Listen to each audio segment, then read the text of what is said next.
Great. Good evening, everyone. My name is Dominique Samario, and I'm the Public Information Officer for the City of Menifee. And it is my most sincere thanks for all of you to take your time to be here this evening. And I'm going to hand it over to our City Manager, Armando Villa. He's going to give a brief presentation on our capital improvement program and some infrastructure updates. The reason we're using the microphones is just because this is also live streaming on our YouTube channel, and we do have some viewers right now. So for them to be able to hear us well, the microphone is best. So Armando's going to have his. And then afterwards, we're really going to open this up to kind of a question and answer period. We're very grateful to have many of our executive team here to also answer questions along with Armando. And so once we open that period up, we'll just pass around this microphone so everyone can hear your questions. So thank you again for taking the time, and I'll hand it over to Armando.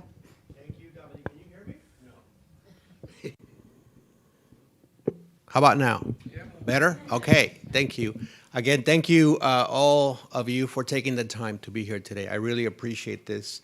You know, we've been wanting to do this for a while, but as you know, COVID played one on us, so we couldn't meet. But I'm glad that we're putting that behind us. Before I begin the presentation, which I want to make really interactive, I want to take away the formalities of this. I want to really get to hear your ideas. I want to introduce the executive team here at the city.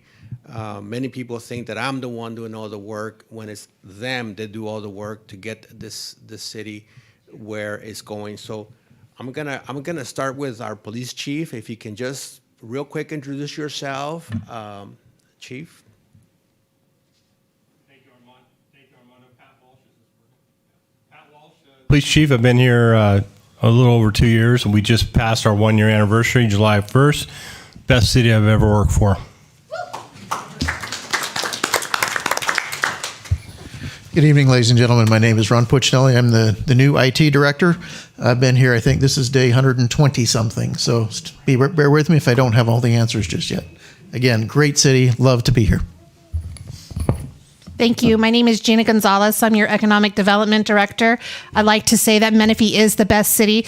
And my time here, I've been about 8 years. I started as an analyst and worked my way up. I've seen it from when it was a 4-way stop here off of Newport to what it is today, and I'm proud to be part of that. And I'd also like to add this is the best city I've ever seen and have worked with.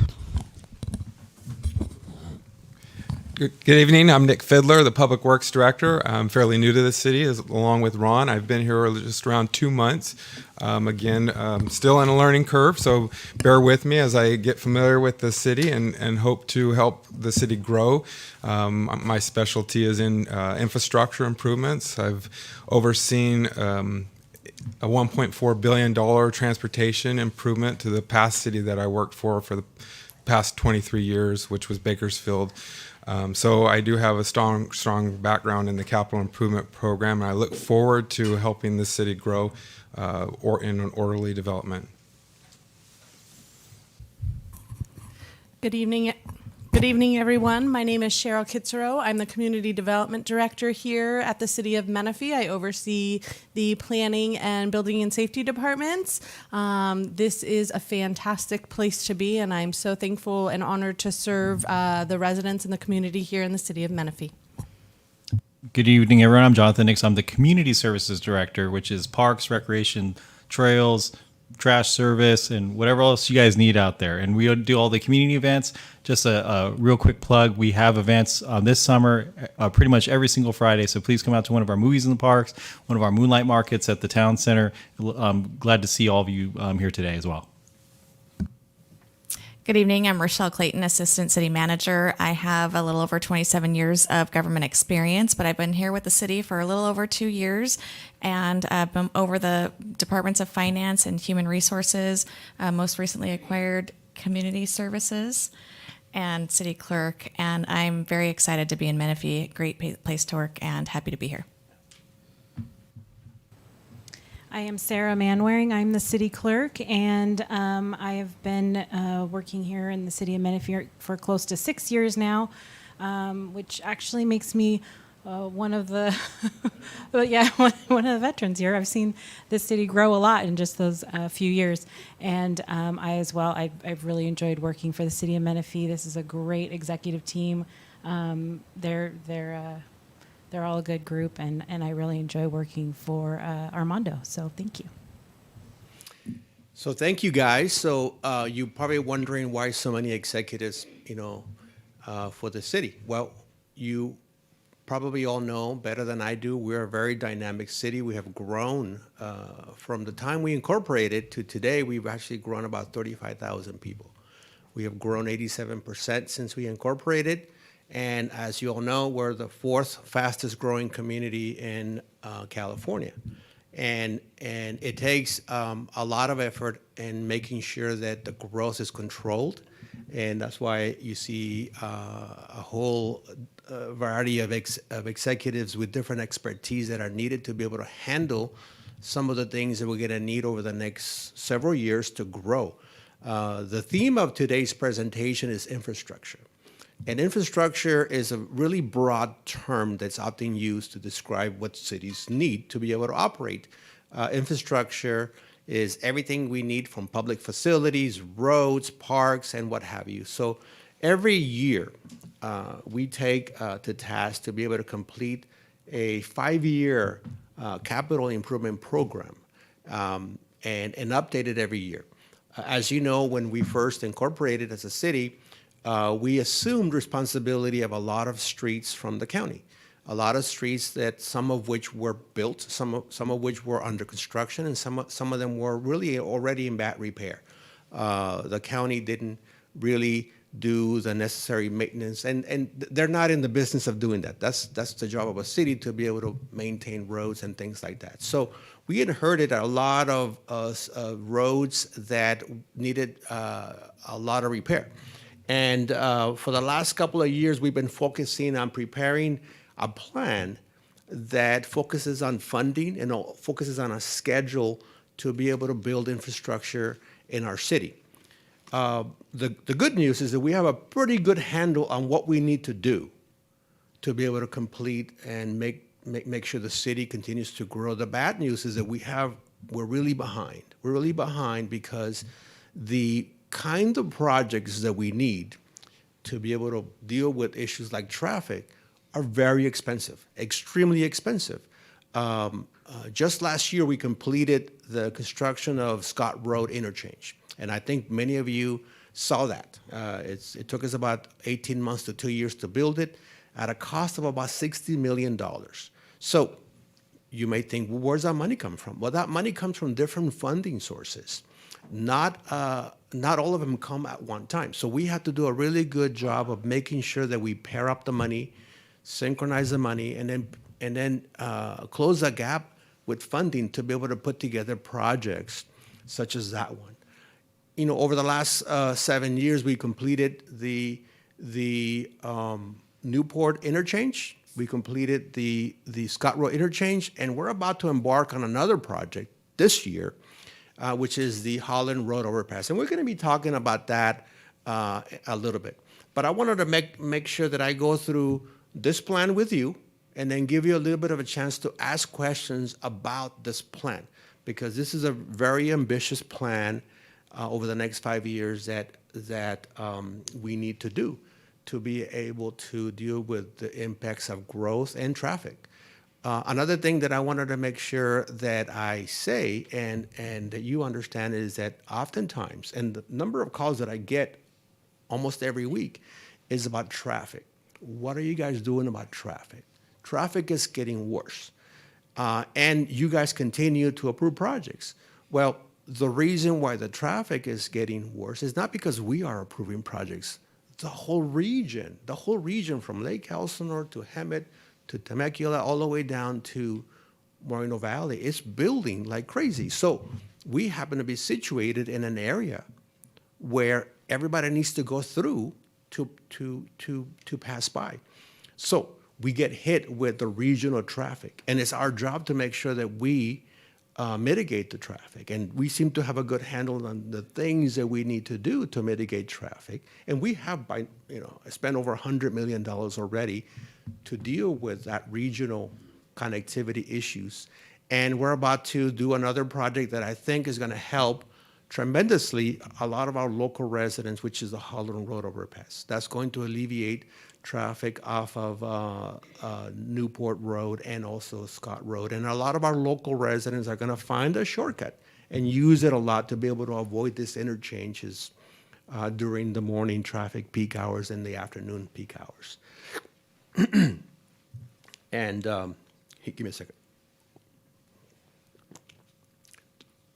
So let's start with the presentation. If you have any questions, please feel free to raise your hand and ask the questions. I want to make this informal. I don't want to make it too formal. I want to be able to give you an opportunity for you to ask questions and ask questions of our staff so that we can get from you what we need to do to be able to, work on these documents and put the things that we need to put in there so that we can address the concerns that you have. So let's get started. As I said, this plan, this is a 5-year plan. And this plan essentially covers about 131 different projects that we have to build over the next 5 years. It's a little ambitious. It's going to probably cost us about $474 million to complete everything that's in this plan. This fiscal year, and what we do is, although that we program all these projects into a 5-year plan, the only thing we can do is to only fund the current fiscal year. And for this fiscal year that the council just approved, we are slated to invest in our community about $27 million, almost $28 million in infrastructure, which 91% of the total funding is being allocated to transportation and traffic-related projects. Over the last year, we completed over 21 projects. Some of those projects, you've probably seen them out there, a lot of traffic signals, a lot of road pavements. We completed over 4 miles of repaving, 3 traffic signals, and we are finalizing the synchronization of 2 traffic signal interconnect. And that's very important. I want to spend a little bit of time talking about that because once we complete that, we're going to be able to control all our traffic signals from City Hall to be able to synchronize them in a way to address the traffic, make them so that we can make traffic go faster, or have less stops on the road.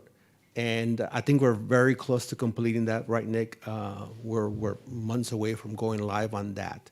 And again, the beauty of it is we're going to be able to control every traffic signal, every intersection to see, how traffic is behaving and then maybe speed up the timing on those lights. And then we completed last year, and I know that because of COVID, we couldn't do a grand ribbon cutting for Scott Road, but we completed Scott Road, and that was over a $60 million project. And currently, as we speak, we're working on about 16 projects, and Holland Road is one of them. Although you haven't seen much out there, we've spent over $4 million already in drafting plans, getting proper permits, and then buying the right-of-way that we need so that we can go out there and build it. And we're slated to invest about $47 million in our infrastructure this year. So again, we started with a plan over 3 years ago. We realized that it's probably in the city's best interest to start addressing traffic issues right now, and we did that 3 years ago. Today, I'm happy to report that we're in year 3 and that we have been able to achieve over $47 million in investment. So what we did is to be able to demonstrate our commitment to traffic is we went back and we did a 3-year look back of the amount of the percentage of funding that we've allocated to traffic-related infrastructure. As you can see, in fiscal year 1920, 79% of the funding and the projects in the plan were to directly deal with traffic-related issues. In fiscal year 2021, it was about 69. And this year, we're committing over 91% of the funding for traffic-related issues. So earlier I said that this year we're budgeted and slated to invest about almost $28 million in our projects, of which 91% of that funding is going directly to traffic related. As you can see, there's a breakdown of the amount of projects that we have under transportation, the amount of money, and then the percentage of that, totaling just shy of $28 million. By the way, I said I was going to welcome any questions. If you have any questions, please just raise your hand. I want to make this interactive if you want to. Okay. What is transportation? What projects are in that is included? Okay, go ahead. There you go. So, good question. So under the category of transportation, and is the Holland Road Overpass, the Bradley Bridge over the Salt Creek, and I may have a little bit of good news on this one, because this will be second to Holland Road. This will be a project that will be implemented here in the next year or so. As you know, it's taken us a little bit of time to put the funding plan together for this project. And we've actually been reaching out to our state partners, our federal partners, and we're happy to report that Congressman Calvert has pledged $5 million in this next fiscal year, federal fiscal year, to be able to allow us to fund the Bradley Bridge. So that will probably most likely come in next year's fiscal budget. The federal budget is not adopted until sometime in September. So that funding will be in place, and we will be able to take advantage of that funding for next fiscal year. We do have a very aggressive fiscal plan proposed in this plan for Bradley Bridge, and I'm hoping to be, Nick, under construction in 23, 24? That's correct, 23, 24. Yeah. Yep. And wasn't the Bradley Bridge supposed to be done like 2 years ago? Uh, I'm sorry. yeah. One of the meetings that they came to in Sun City, and I don't know who it was that was talking, said that they were going to start on the Bradley Bridge the next year, the following year. And of course, it's been a couple of years. Right, And now you're saying it's not going to start until 23, 24? Correct. And I don't know who made that statement. You know, the difficulty with these projects is that the fund, putting together, I'm gonna venture to say that the Bradley is $12 million. So let me back up a little bit. I wasn't at the meeting, just for clarification, but these type of projects are multi-year. So there's a lot of permitting processes, a lot of environmental. Then we go through design, and then we have to also the funding is probably one of the major components. So unfortunately, maybe there was a misunderstanding at that meeting, because if it wasn't in the CIP at that time and it was being placed into the CIP, it takes a good 4, 5, 6 years to actually get through all that design, permitting, and funding process. So these are multi-million-dollar projects which take several years to do, and plus it's being over the wash. There's a lot of regulatory agencies that we have to work through to get permitting processes from, and those take years to get as well. You're working with the State Water Resources Control Board, the Department of Fish and Game, Caltrans, FEMA, all these different agencies that we have to get approvals from, and we have to have a certain level of design complete before we can actually go and apply for those permits, because they want to see the entire impacts of the project before we can actually apply for it. So, Do you have these designs so that you've already done that? yeah, we are in the process of getting the permits. Yes. So I think the design is probably 99% complete, and it's, Carlos, correct me if I'm wrong, but I think we're just waiting for one last permit from the, what agency is that?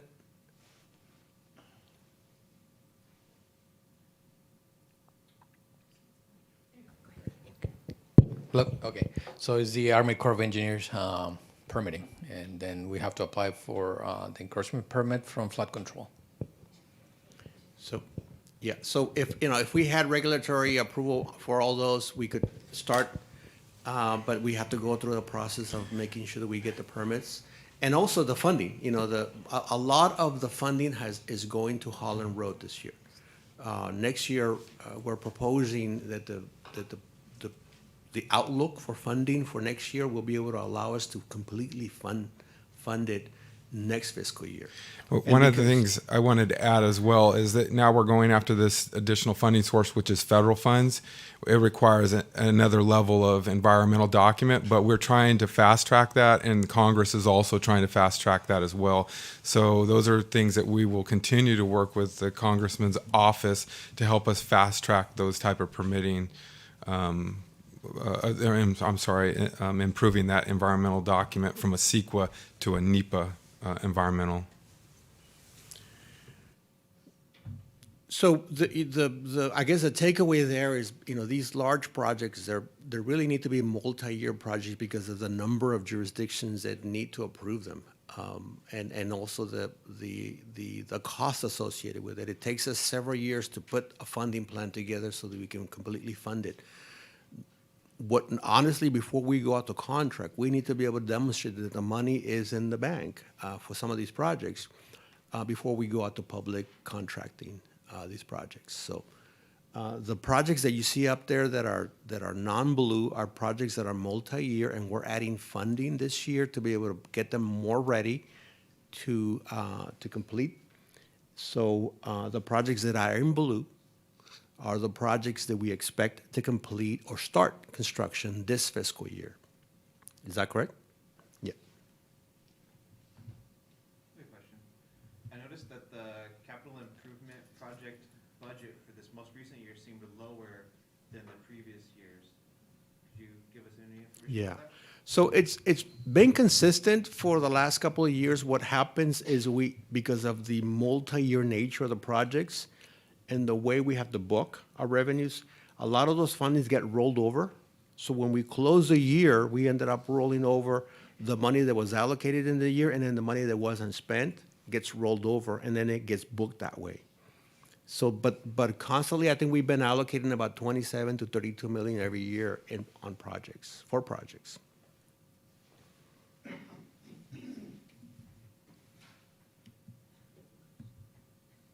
So I think a lot of people have been calling us about the Holland Road Overpass because many years ago, we did learn that it was a priority project many years ago, but then something happened that the priority changed. Other projects were completed. Newport Road was completed before schedule, before this one, and then all of a sudden we shifted priorities to Scott Road. But this year, our city council has approved all the necessary funding plan for this project. And as you can see there, this is a really busy slide, so let me walk you through that. Probably the most important element of this slide is the chart underneath that shows how much money has been allocated in previous years. And if I can point to you, the cumulative total of $20 million, that's the money that's been allocated so far. And proposed fiscal year 21-22 is what the city council just approved in the budget, and that's a little bit of just shy of $11 million in total funding. That will complete the funding plan for the construction of the bridge. The other thing that I want to make sure that is understood, that this project is not just a bridge. It's a bridge with a 4-lane road about a half a mile in length and 2 traffic signals, one on Hunt Road and the other one on Hanover. And the idea here is to be able to put together a well-built road that's going to be able to accommodate traffic, but also pedestrians and bicyclists.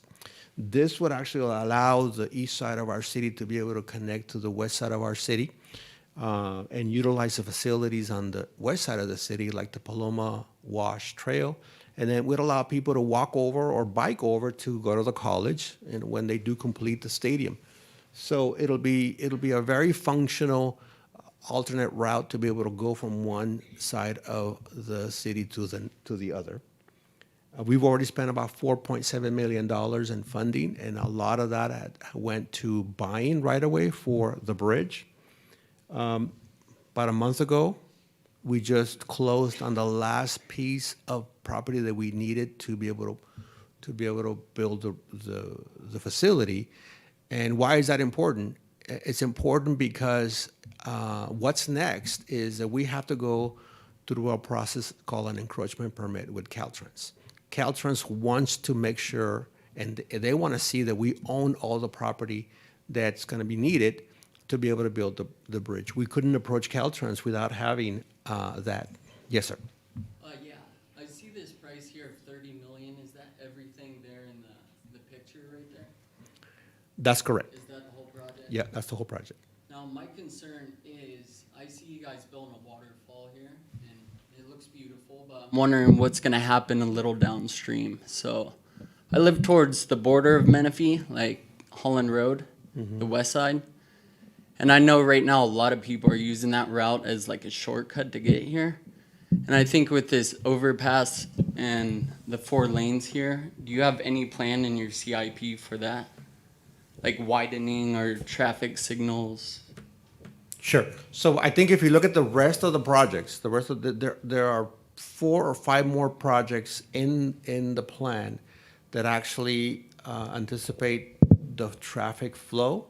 There's a traffic signal on Menifee Road and Holland Road. And then the city is, I think this year, we're gonna repave Menifee Road all the way down to Newport.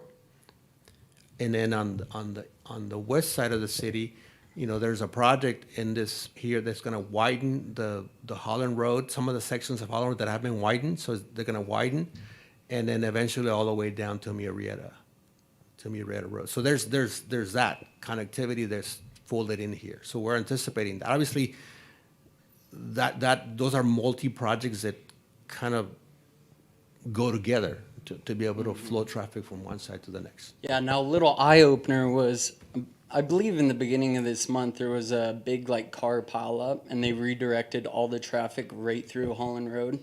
And there's like 6 or 7 stop signs, so there was cars for miles. And I'm just scared this would cause something like that on the daily. Yep.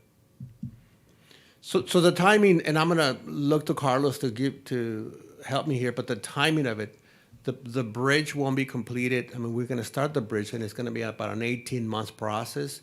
But by the time the bridge is completely finished, the city would have implemented other projects along the road, right? To be able to get it ready. So the bridge is first or the improvements on the rest of the roads? What's first?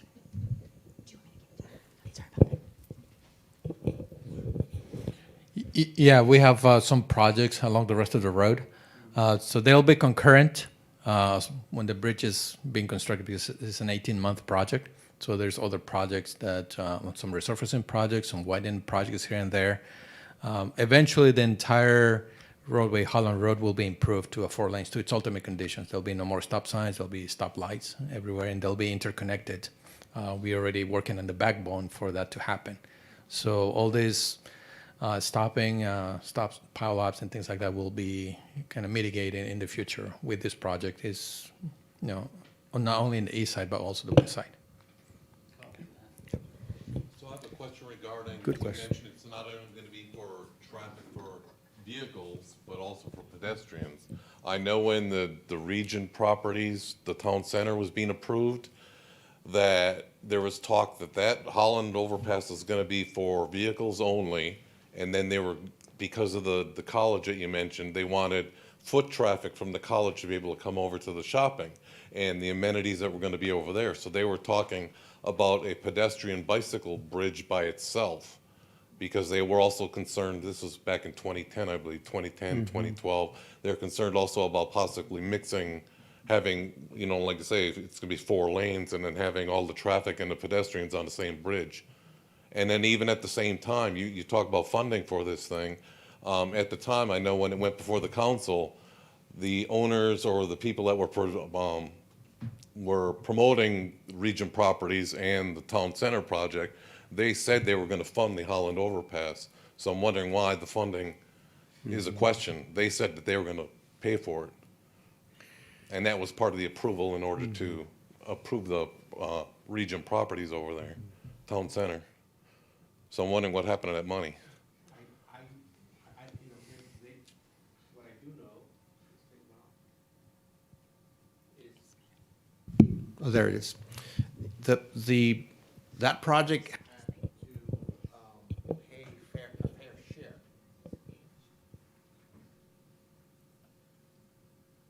There, had to pay a fair share for that road. Who needs the money? So, Just go for it. fair share, but to be able to place the burden of the entire bridge and road on that project alone, it would be unfair. It would, there's nexus requirements that we need to be able to meet, right? So, but they did pay a fair share, and I think we're utilizing that funding fair share to serve as seed money for some of the things that we're doing for that road. Now, correct me if I'm wrong, Carlos, but that bridge is going to be wide enough to be able to accommodate a bike lane and also a sidewalk pedestrian that would be dedicated just for pedestrian.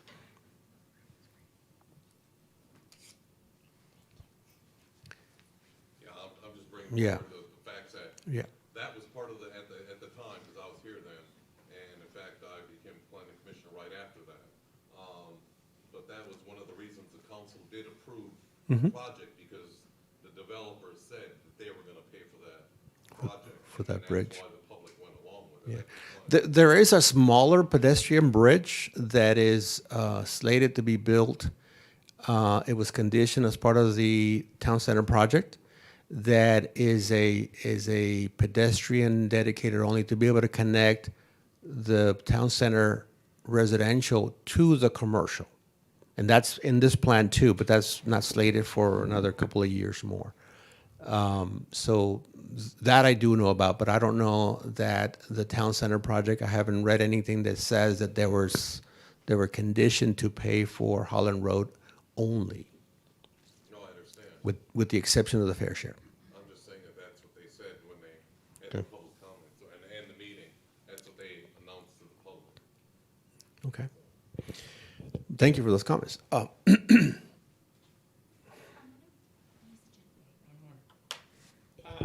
Your best guess on when Holland Road would be paved from Murrieta to Lake Elsinore? Would that be 2026, 2027? I don't have a crystal ball, but there's a lot of environmental challenges and also there's a lot of right-of-way challenges there. Just the intersection alone from Holland Road to Murrieta Road is a challenge in itself, because as you know, it's got this little funky thing.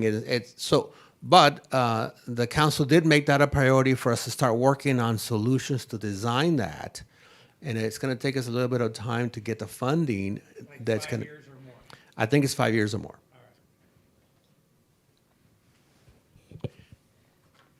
Any more questions?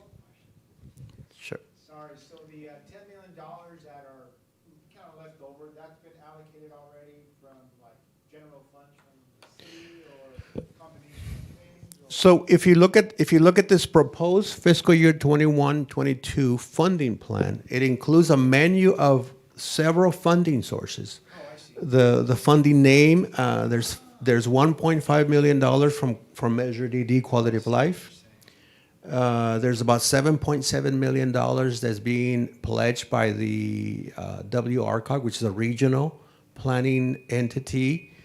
A lot of the builders that build projects in Menifee pay for TUMP fees, and they go to WRCOG, and then WRCOG returns some of those monies back to the city for projects in the city and projects that have regional significance.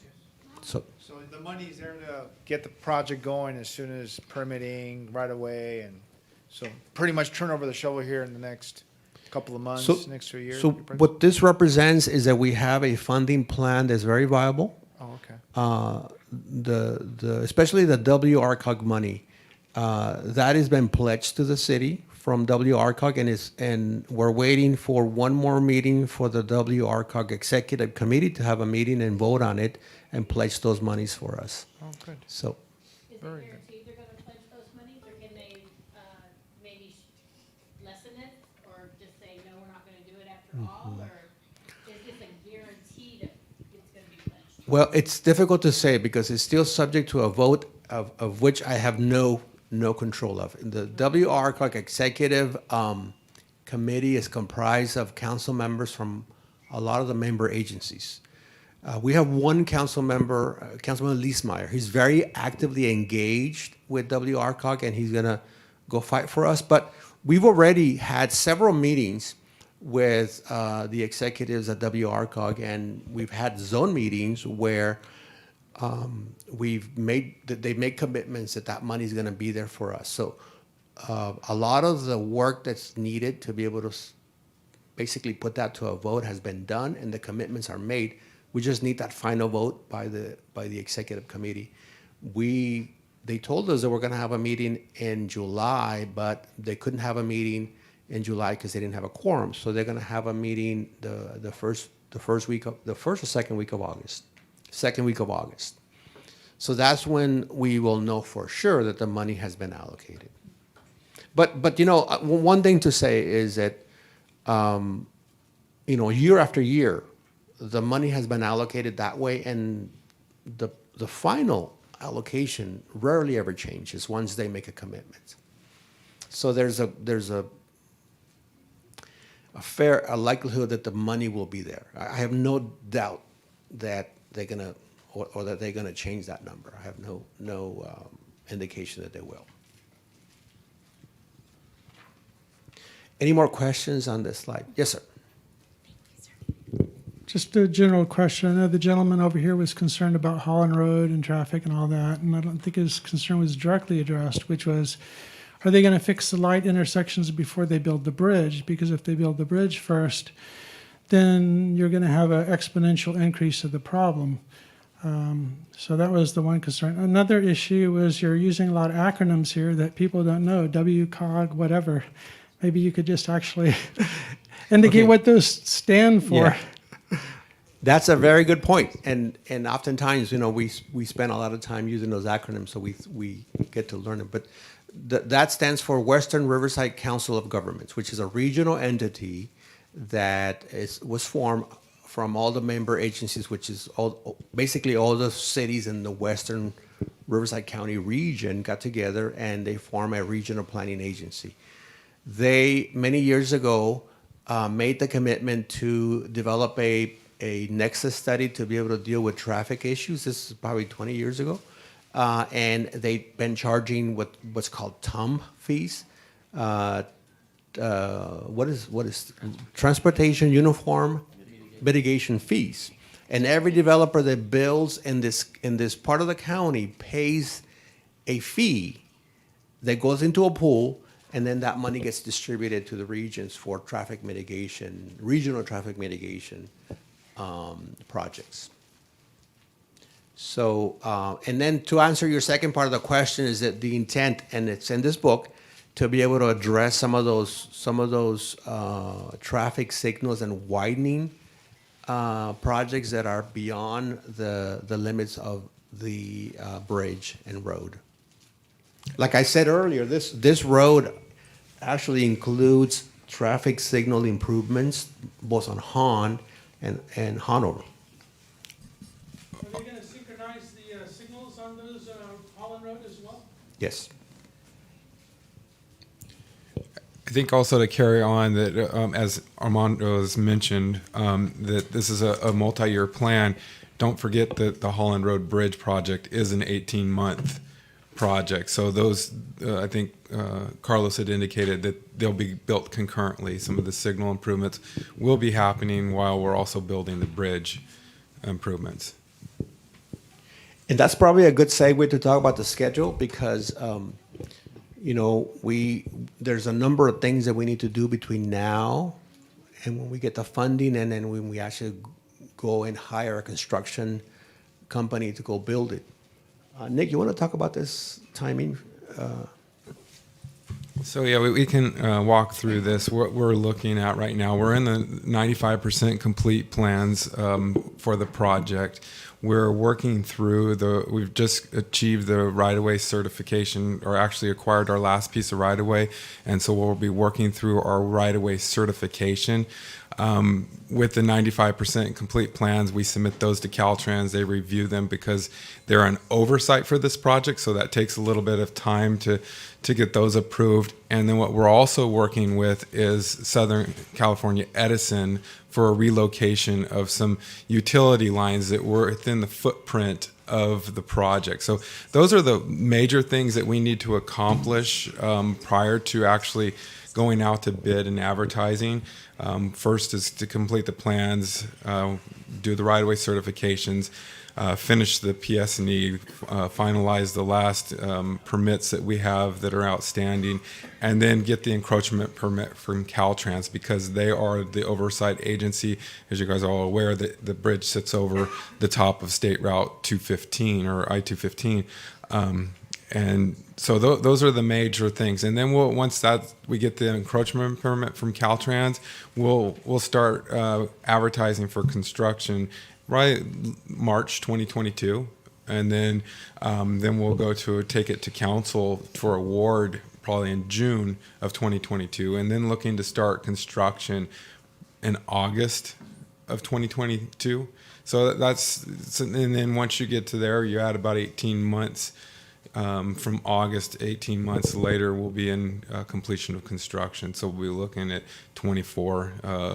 February of 24 to complete construction of that project. It's a good schedule. We've worked with Caltrans. We're working with our design consultant. You know, achieving that last piece of right-of-way helped us secure all of our right-of-way needs, and then now we can finalize our permits. And that was one of the things that was a holdup of not knowing if we had the exact footprint based off of the right-of-way. So now we can finalize those permits and then continue to move forward with right-of-way certification and the final design. I wanted to show this slide because it really encapsulates the entire plan into a 5-year plan. Obviously, we don't have $473 million to build everything it's in this plan. We are heavily engaged with our state partners, our regional partners, and our federal partners to make sure that when and if the federal government does approve an infrastructure plan, that a lot of our projects make it to that list. We've already been successful with 2 of them. One of them is Bradley Bridge, and then the other one is the Scott Road widening project from the city, from the interchange all the way down to the city boundaries of Wildomar. And we received some really good news that the widening project of amounted about $12 million. $12 million was on the list to be approved by Congress. So we're continuing to cross our fingers to make sure that we're involved with our federal partners to make sure that they're helping us out to build $470 million worth of projects. And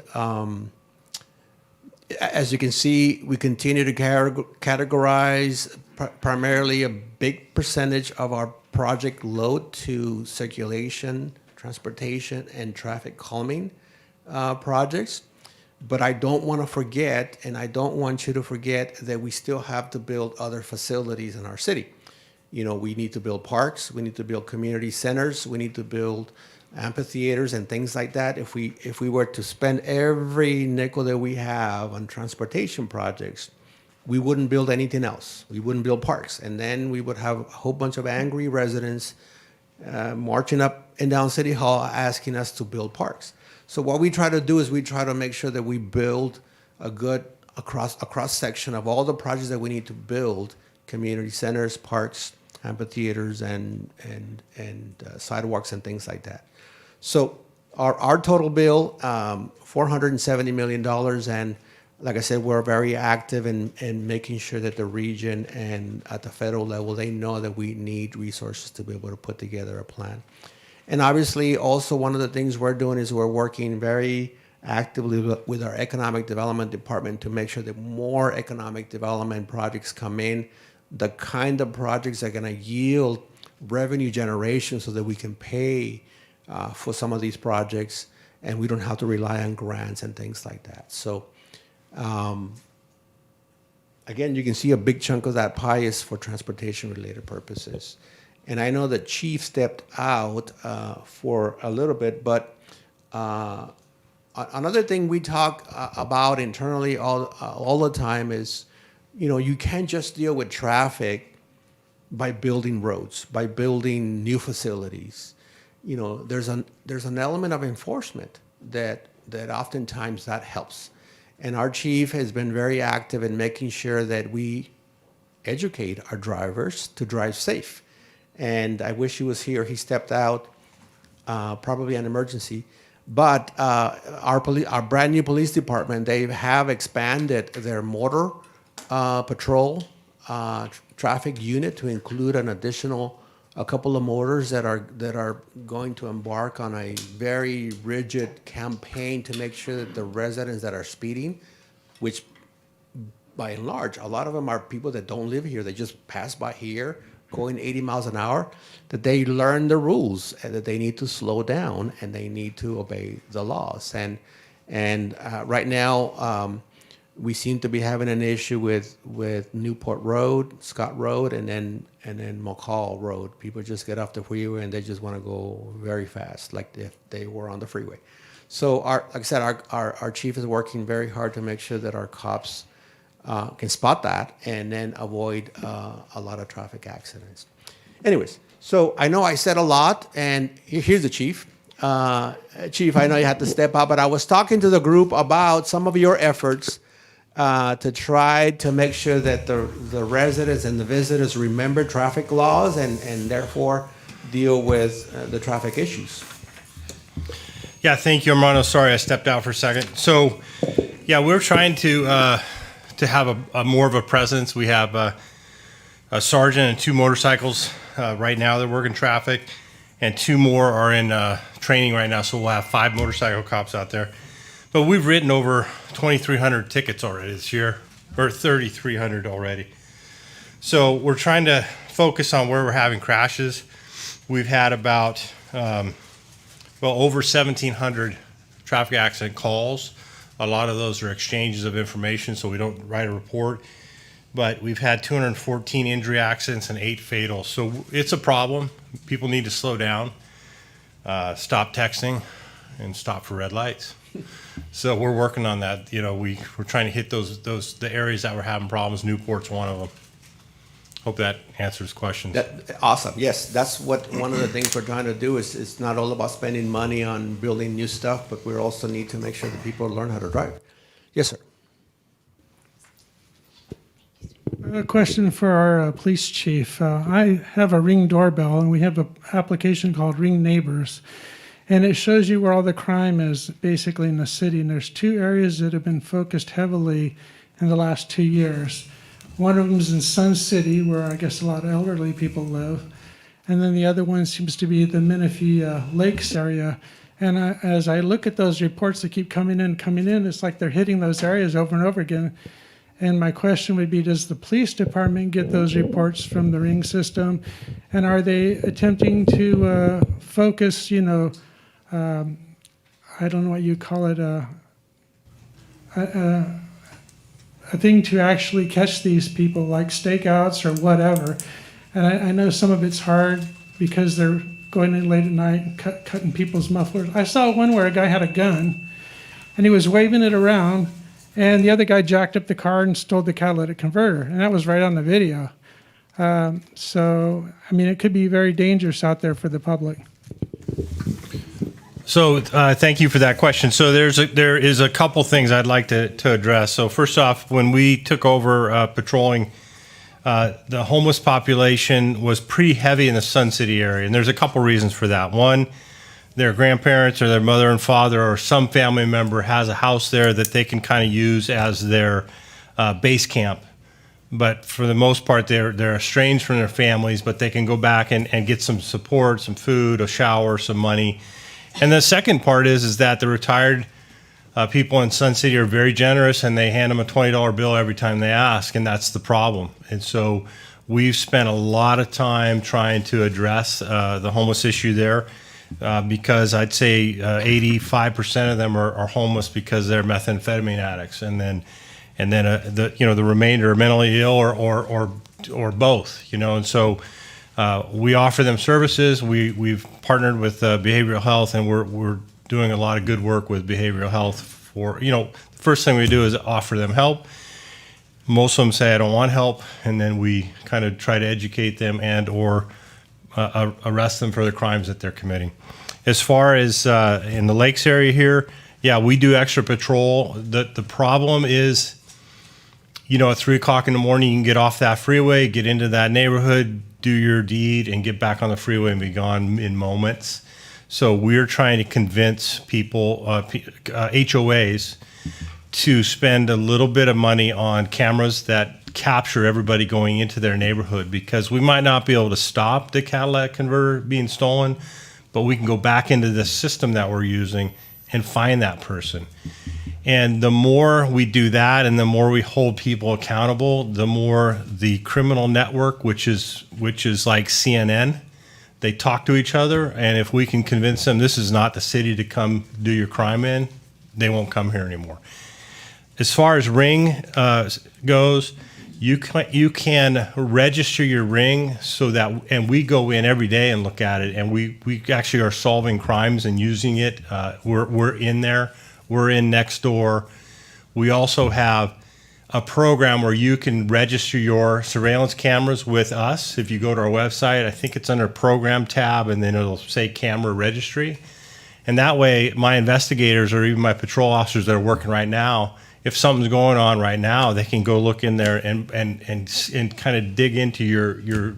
It's a little Big Brotherish, but hey, if you offer it to us, we're going to use it to fight crime.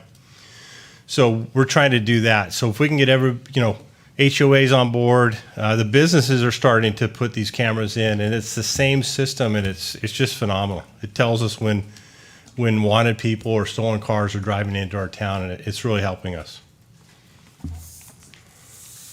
So, one of the things that we're trying to capitalize on is to use technology to work smarter and not harder. And right now our IT department is working really hard to make sure that we synchronize all the traffic signals, but we also install surveillance systems so that we can spot the stolen cars before they enter our city, and they wait for them. So, but that takes time to be able to set up the infrastructure. I mean, we're only a year into our police department, and I think they're doing an awesome job.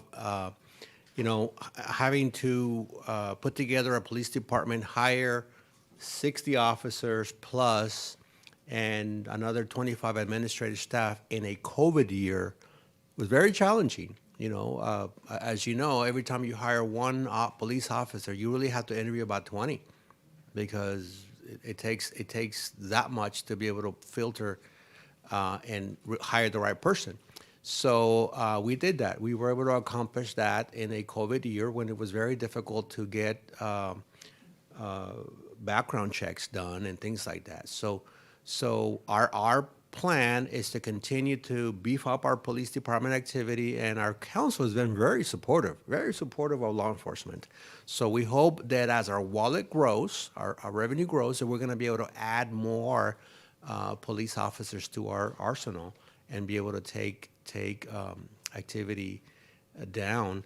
Most of our stolen personal property is from people that come from other areas to our city to steal. So, we know that. We have a lot of information to know where they're coming from. So now we just got to, make sure we put the system in place to be able to catch them. The other things that we're working on while we're on the subject is, the laws in California today are really restrictive. They're putting handcuffs, no pun intended, on our police officers because, you arrest somebody, you take them to jail, and then they're on the street within an hour because they just don't have any capacity or because whatever reason. So we're working with our legislators for them to understand we really need to get tougher on that because otherwise we're wasting our time, Chief, how many times do you go to Target and people are, take the calculator and say, okay, $940 and that's it. Because anything below that is considered a misdemeanor. So they walk out. So we gotta work, and you guys had to help us with our legislators to change the rules so that we can be tougher on crime. So I had a question. That program that you use, is it Clear? Is that the name of it? The camera system? Yeah. Well, no. In terms of identifying people's faces, etc. We don't have facial recognition. Okay. It's license. It's license plate recognition, yeah. And do you know who the vendor is on that? I do. It's Flock. Okay. Yeah. So, yes, sir. Just to change the subject a little bit, my name is Bob Furman, and I've just recently been elected the commissioner of the Menifee Senior Softball League, which Tom plays in also. The situation between the city of Menifee and Valleywide Recreation with the purchase of the parks on the east side of 215, has that died down? Is that dead, or what's the status of that? Because that affects our league, which we may have to go out of the city. Okay? We have approximately 160 seniors playing softball at Wheatfield Park year round. So, we continue to struggle with that because, as you know, we, several years ago, we did make an application to LAFCO, Local Agency Information Commission, to be able to annex all those parks and put them under the umbrella of the city. And we actually were granted an approval to do that, but LAFCO put two conditions of approval that were very difficult to meet. We took them to court, and in court, they prevailed. Something screwy happened, but what we're having to do now is well, first of all, complaints from the residents. The parks on the east side of our city are in not so good shape than the parks on our west side of our city, which is the ones we maintain. And we're starting to make sure that Valleywide understand that we're watching them because their taxes on that side are much greater than the taxes that are here in the city, and they're not, the residents on that side of town are not getting the benefits of the higher taxes. There's a lot of parks that are not in good shape, and so we're working through that process. In fact, today the Valleywide is having a meeting, and we're pointing out that the assessments are very funny, and it is our intent to continue to go back to LAFCO and continue to ask for that approval again so that we can annex those parks and have them be under the umbrella. There is no reason why the citizens of the east side should settle for a lesser level of park than the citizens on the west side. And you have a time frame for that? Possibly going back into court or back to LAFCO, whatever the situation may be? Within a year to 18 months. Armando, if I may add, sir, when those parks come over to the city eventually, we'll definitely work with you and make sure senior softball's still going. Okay. Yeah, 160 residents that are active year. Absolutely. Very popular, very good program that you guys are already running. We'll look forward to partnering with you with that. We don't want you to change the shirt name. Yeah, please keep that going. Yeah. So if I could say something in response to you, because when the city went to LAFCO several years ago up at the CAC in Riverside, aside from city staff, there was only one resident there that spoke on behalf of the city. So I would encourage you to have your 160 seniors get actively involved like you are tonight and become vocal with the members of LAFCO, because those are elected officials also. We will. Yep. Thank you, Cass. And that's More aggressive management than what we had before.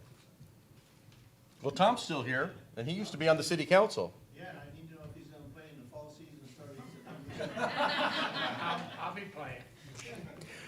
So thank you for that. I know the subject of this meeting was infrastructure, but I want to make sure that you you know, if you have other topics you guys want us to know about, let us know. And you know, what we do is we put together some really good plans, and we spend a lot of time trying to get feedback from the community.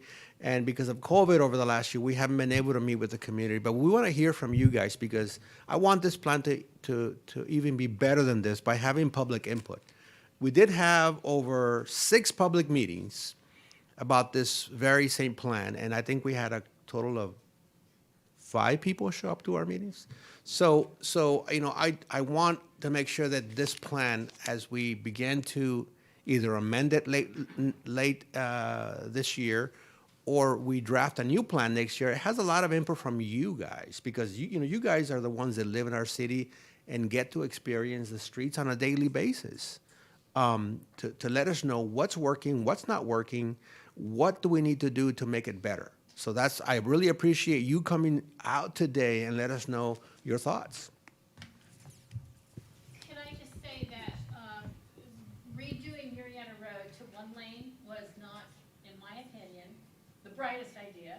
It has slowed traffic tremendously, not because of the construction that's going on now, but just the 1 lane traffic, got a big bicycle lane and then parking on the side.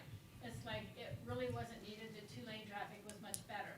Then they also blocked Newport Road, turning left into IHOP. Now you have to, if you're going west, you have to go to the light, make a U-turn, come back, because if you turn left at the light to go into the other driveway, you end up in the oncoming left turn lane to make a left turn. So it really kind of screwed up the whole business. Now they're talking about doing something and then they took away the left turn lane into Giovanni's. Now they're talking about taking away the left turn lane on Bradley going into that shopping center. It's like, who's deciding this? Can we go to meetings where they decide this part? Because they're really messing up our traffic flow. And the construction trucks are all coming through Sun City and ruining our roads. It should be stopped. They should have to go around us. Unless they have construction in Sun City, they should not be allowed to come through Sun City to get from one road to the other. They should use the freeway or a main road, but not through Sun City residential. I'm taking notes, and I'm pretty sure our Public Works Director is also taking notes on that. Is that who I would go through? Oh, yeah. Public Works for the road, Yeah. what they're doing to our roads? Because nobody I've talked to is pleased with Murrieta, taking it down to 1 lane. And we're not happy. But I didn't know we had say or input on something like that. So, and again, I apologize because I'm new and I wasn't involved with the last go around when they did that. They call that a road diet, and it's actually to help slow the roads down because there was complaints. But I'm not 100% sure. I wasn't involved with that program, but I will talk with staff and find out the whole process and what was involved. Change it back, but please don't change Bradley Road to that. Yeah, but we have, and I'll give you my perspective, is that problem was made a long time ago. We have a road that is very wide, and we have driveways. People are pulling out of their houses into ongoing traffic that's going 45, 50 miles an hour. That's very dangerous. So our engineering department worked really hard to try to slow people down so that we don't have those accidents as people back out of their house. Especially when we're old and senile and we're not seeing very well. Well, no, I did not say that. I was very careful. I am not going to make that mistake again. I have a question on Newport Road with the markings again. You have McDonald's that has a left turn lane from Newport into McDonald's. But you have the other businesses along there that you have to go down and do a U-turn. Now that cannot possibly be a safe environmental thing, because you start having people making, from an intersection, making a U-turn, other people turning right, other people turning left, and there's gonna be accidents. We want to know how much McDonald's paid to have that left turn lane put in. Well, Seriously, that's what everybody's tell you, saying that one of- McDonald's paid. I'm not an engineer. I play one on TV. No, but the thing to understand is that the minute you begin to have more traffic and the volume increases, you have to begin to limit left turn movement. True, but And that's what's McDonald's got the left turn lane. that's what's happening. You know, we have one segment on Newport Road that doesn't have a median, and that was a decision that was made a long time ago. For that specific project, I don't have a lot of history because I wasn't here when that was approved, but that was a concession that the city made with McDonald's for a temporary amount of time until such time as the traffic volume increased that they were going to start working on limiting the left turn movements in there. So it's coming. And as our volume continues to go up, you're going to see more limiting left turns all over the city. So you're gonna have the continual U-turn requirements where if you wanna go into this business, you have to go to the intersection and make a U-turn and risk an accident from oncoming traffic and what have you, because they can make a right turn on a red light once they stop. And there's been numerous occasions where there's almost been an accident because, and now at IHOP, they're making the left turn anyhow, right over the painted islands. The So chief is it's not taking note. stopping the traffic. So I think that the reason we do that is because at the intersections, we have controlled intersections. We have traffic signals that control traffic movement, and it's probably the safest thing to do. But again, as we begin to experience more traffic volumes, then even in those areas, the left turn movements are limited. So it's a function of a growing city and traffic volumes going up, so. You're poison too. Might have to implement a no turn on red. No right turn on. Just a couple of comments I wanted to make. First of all, I've recently learned about the capital improvement website. I'm a big fan of that. Seeing the completed projects, the current projects, the future projects kind of all on one map has been really useful, especially as somebody who lives north of 74, to realize that we are not forgotten about. There are some things going on up there, so that's good. I want to talk just a little bit about zoning. I saw that there's a big mixed-use plan coming on up there, and I'm a fan, I could say that. Right now, I can't think of like a single place where I could take my kids to the park and then walk for an ice cream, just because the city is so broken up in terms of zoning. Recently, we rode the whole Salt Creek Trail, and kind of the same thing. There's nothing really to do. You know, I was kind of hoping maybe there'd be something I can go, run in here real quick and, get the kids a snack or whatever. But, we did the whole trail back and forth, and eventually we decided to just ride up towards like the LA Fitness Center right there. And even that, the ride from the trail up to that parking lot was a little sketchy with my kids on the bikes. So personally, I would love to see more mixed use, more opportunities for walking and biking, because I know that's going to help a lot with the traffic, especially building up more on, the north end of the city. Sometimes it's easier for us to do our shopping in Paris and Hemet. So you're losing out on some tax revenue if it's too inconvenient for us to come down south. So yeah, more mixed use, more walkable stuff. That's good, and get those parks close to some shopping, so I can spend more. So if I could help to address a little bit about the concerns with shopping. So it's coming, but a lot of the commercial activity follows rooftops. And so the traffic counts aren't there and the rooftops aren't there to justify necessarily the uses just yet. But the good thing is a lot of the housing that is coming in, it will be justified once they are eventually developed. So it's just a timing issue with a growing community like ours. So it is coming. There are some really great plazas that are coming out in Heritage Square, up to the very north end of along Highway 74 as well. It's actually all over. And I'm available. I can always take you through exactly what's happening, and your mouth and your jaw will drop. It's all over. Awesome. Yeah. Thanks. So one of the one of the things that we saw is the impacts of COVID-19. I think a lot of the banks, because of the uncertainty, pull loans from a lot of the projects that were going to be built in our city. I didn't want to talk about the theater, but that is a classic example of a very successful project that halfway through the project, the banks pulled the money from the project because of COVID. And you know, especially that project, you know, we keep having meetings with the developer, and they're very positive meetings. I mean, he's very hopeful that he's going to solidify his funding. But one of the things that is not going well is that through COVID, very few studios were making movies. So there's not a lot of material to show out there. And second of all is the banks were pulling bank loans. So right now they're starting to be a little more confident about the market. So we are getting some really good feedback. A lot of the projects are going to get back to getting built. You know, in about a couple of months, I hope to have some really good news for you guys to share with the community. It wasn't just entertainment. It was also hotel and commercial projects, just so you know. And it was actually, besides a global issue, it was definitely a national issue. And we're not alone in this issue. But, you know, the good thing is that it was coming back as things started to open up. You first saw it with hotels, and then you saw them to start to release some of the funding with hotels. And then the same thing with entertainment. It's one of the last things that started to open up. So they were really hit the hardest.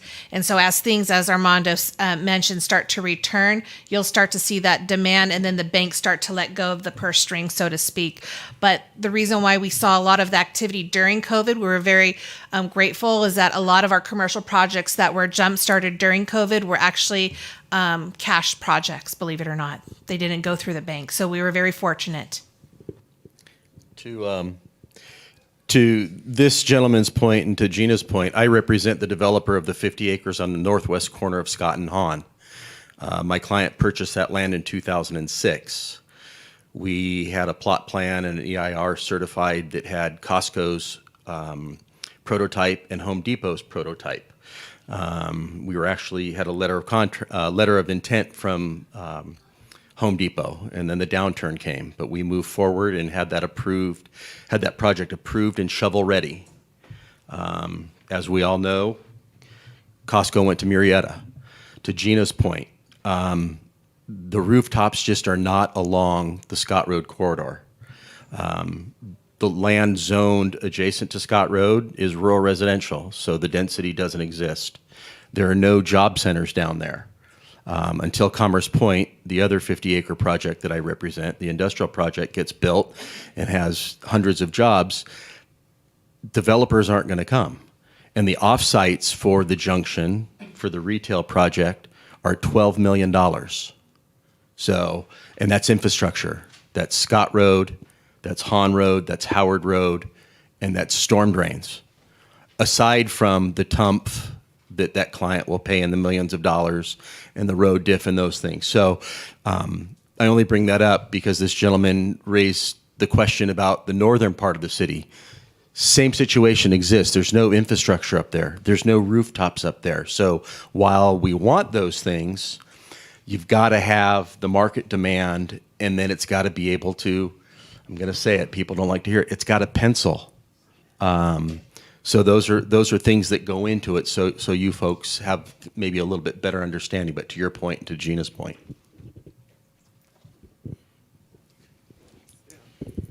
I just want to make a couple of comments. This is probably, having lived here for 22 years and being here when the city was formed, this is probably the best CIP document that I've seen the city produce. I mean, it probably wasn't easy, knowing you've gone through some of these at another agency before.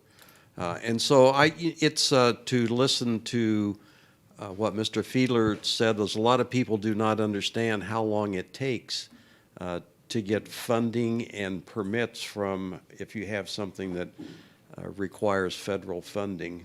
Just to think that you're going to work something to get a permit from the Army Corps of Engineers, that doesn't happen in 2 months.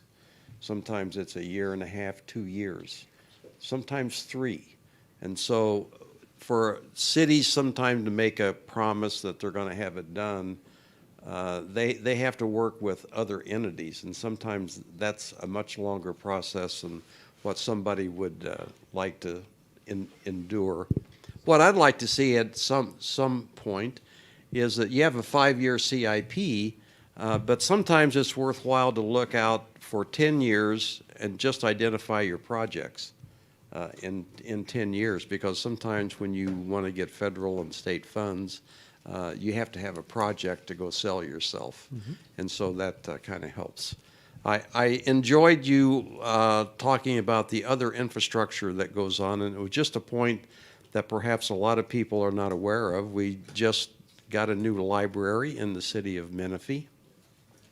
A lot of people don't understand that 5 acres over there where the library sits was a donation from the developer. And that donation was given about in the year 2005, and there wasn't another place around that had the kind of infrastructure that this 5 acres did. And so it was given to the county, and then the county turned around and gave it to Valleywide, because Valleywide had to park across the street. And Valleywide sat there and didn't know what to do with this property for about 6 years. And so they came to the developer and said, you know, what we'd like to do, we can't figure out what to do with this piece of property, and we'd like to get an income-producing piece of property and maybe put something commercial on there that we could do. But that was given by the developer to be as a public use. And so we said, if you're going to do that, then we'll take the property back. Thank you very much. We can get that back from the county. And so they actually gave it back to the county. And the county said, you know, through Supervisor Ashley, you know, I think that we can probably put a library on this park. And so that's how a library got there. Part of the infrastructure that's done sometimes is a donation or is built by the actual developer. And then sometimes, you know, it's out of city funds that sometimes comes from developers' donations and what they pay for TUMP, what they pay for road and bridge, what they pay for CFDs, what they pay for other things. But I think the city on this particular one has done a great job, and you're to be commended for it. Thanks. Well, thank you, Ron. I appreciate the comments, and you're very right. We have a magnificent group of experts here that are helping us navigate through the growing pains of just being in such a dynamic city. You know, we grow, and we want to grow with our partners, our developers, and making sure that we plan these things correctly. So it takes a lot to be able to coordinate projects like that to come to fruition. And you know, this group here of individuals, you know, we've been working really hard to set the tone, to make sure that we have the workforce and the resources to be able to put together an aggressive plan so that in the next 5 years to 10 years, we're competitive in the region. A lot of people, you know, always are comparing us to another city to the north or another city to the south that don't really understand that those cities have been cities, governmental entities for 20, 25 years. We basically became a city 12 years ago. We didn't have the foundation. We didn't have the workforce. We didn't have what we needed to be able to put together a comprehensive plan. We do now with this team and what some of the things that the council has done and some of the things that the residents have done to be able to allow that, you know, for example, Measure DD, quality of life measure, really allowed us to put a lot of the foundation of what we do today in play to be able to realize some of these projects, seed funding, and to put together a really progressive plan to get this city moving forward. So thank you for all of you that voted for Measure DD, because it's really helping. It's really helping us get to be competitive with cities that have been established for 30, 40 years. So anyways, any questions, Michael?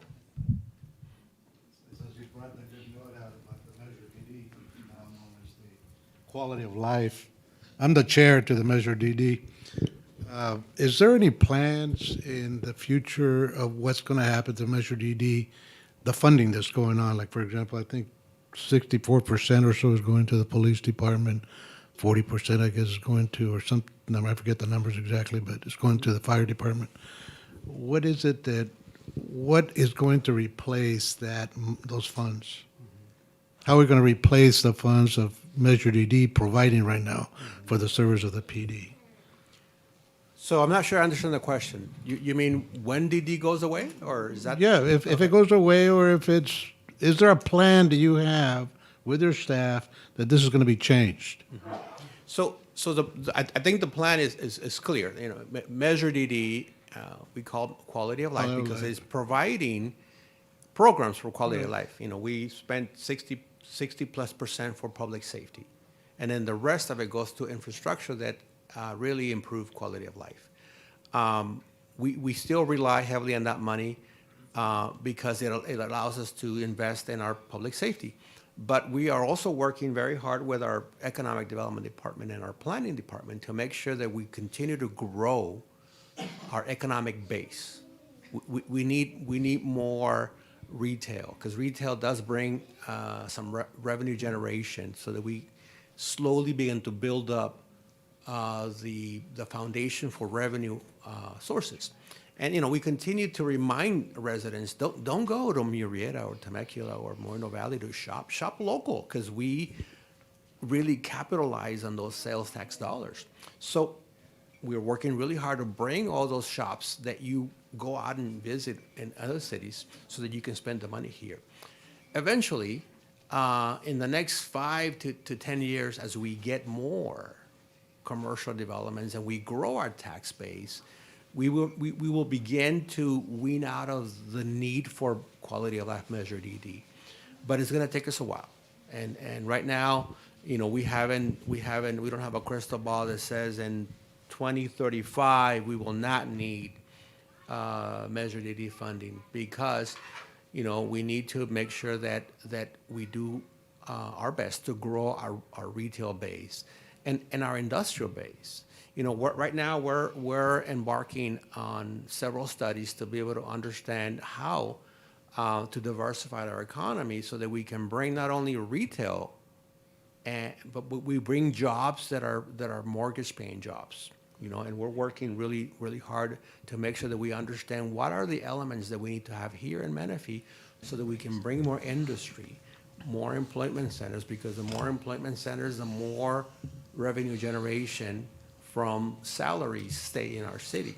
So it's going to take us a while. Michael, we are only 12 years old. I know. And we need this help. We're not 30 years old. We're not 40 years old like many established cities that are already have their base going on. So we need a little more time to get that base going. Sure. One more. To that point, though, about Measure DD going away, and Armando's point, you know, Murrieta just voted in a 1% sales tax 2 years ago, and Temecula did it the year before. Both well-established cities, and Temecula very well-established with plenty of sales tax revenue. Right. So, you know, I would foresee that, you know, the residents have a very important decision to make should they be faced with voting out Measure DD again, because what are you going to give up? Are you going to cut the motor officers that Chief Walsh just hired? Are you going to forget the parks? You want the parks on the east side? Without DD, you won't even be able to take the parks that you have on the west side. So that's a very important question for the residents to ask themselves, should they be faced with voting the 1% or not, is, okay, if I don't want to give the 1%, what am I going to do away with the quality of life? What am I willing to sacrifice? I agree wholeheartedly on that. I had one more question. In the past, I mean, I grew up in Redondo Beach where things were handled a little different. What happened to municipal bonds? Why is the city, our city or other cities don't use municipal bonds where the people invest in the city? I don't know. We you know, the types of municipal bonds that I am used to is when cities borrow money and invest in, but Right. but So I the think, investors in you know, this case would be the citizens of Menifee. Well, you repay a bond by the sales tax or taxes that the residents raise. We really think that before we go out and borrow money, that we really need to try harder to generate revenue so that we don't have to go and borrow money and have our residents pay for. I think you know, A lot of the strategies that we implemented to be able to grow our revenue, to be able to give the residents the quality of life services that they need, are working. You know, our budget has grown almost double, and look at what we've done with it. We've put together a PD. We're enhancing our fire response times. Not too many people know that our fire station paramedic unit in Sun City is the busiest in the county. So realizing that, we put a plan together to put together an additional paramedic unit in the south side of the city. We've already funded the acquisition of the fire truck, and right now we're waiting for our fire department. In fact, we have a meeting tomorrow morning to talk to them about the funding, the staffing plan to be able to fund a second paramedic unit. So we're enhancing quality of life issues. Not too many cities can do that, and cities rely on the fire department and their truck to basically provide that service. You know how important a minute is in response times. So we're investing heavily in trying to reduce emergency response times from 7 minutes to 6 minutes to eventually 5 minutes. So that's important to know that we're heavily investing in that. Well, I definitely want to say as a comment that you are and your staff, executive staff you have, is doing a fantastic job. I would hate to be in your shoes because there's a lot of work involved in putting up with all of us making comments about the streets and the this and the that. You know, but this is part of the job, I guess you have to take. It is part of the job. Honestly, we want to hear from you. We want to hear from you because when we hear from you and we incorporate your comments, we make better plans. Like I said, we can sit together in our office, Nick and I, or Gina and I, and put together a really good plan.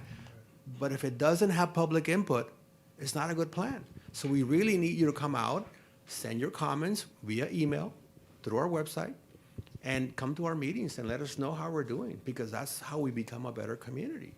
So it's just as plain as simple as that.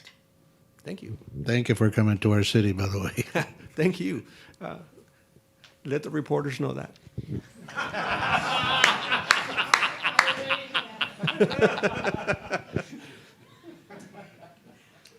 I guess that's on the record. Yeah. Just saying. We don't like fake news around here, so. On that note, are there any additional questions before we wrap up? Just a comment. Yeah, absolutely. Yeah, so I really appreciate the city's fiscal responsibility. I've known that since this new city started. They've been very good with not acquiring a lot of debt. And debt, I think, took San Bernardino into the toilet, and then they had to lay off everybody. And so, no, I know there's some benefits from like bonds, but it does tie the city's hands and it obligates that money. So you would get, what, 60 cents on the dollar, and the 40 cents has to go paying off the interest and the debt and everything. So I'm appreciative that every dollar the city has is a dollar we can spend to our city, not towards interest collectors. Thank you. And I'll just share on a financial note that we're going to be holding another one of these chats with the city manager on August 12th. That one will be in the morning. We're trying to diversify our time so we can reach the widest amount of community members. So that will be at 8:30 on Thursday, August 12th. And that is specific to talk about how we have fared through the pandemic and moving forward on a financial perspective. So we hope to see you or any of your neighbors at that meeting. So thank you again for coming out. Thank you, guys. Thank you. No, thank you.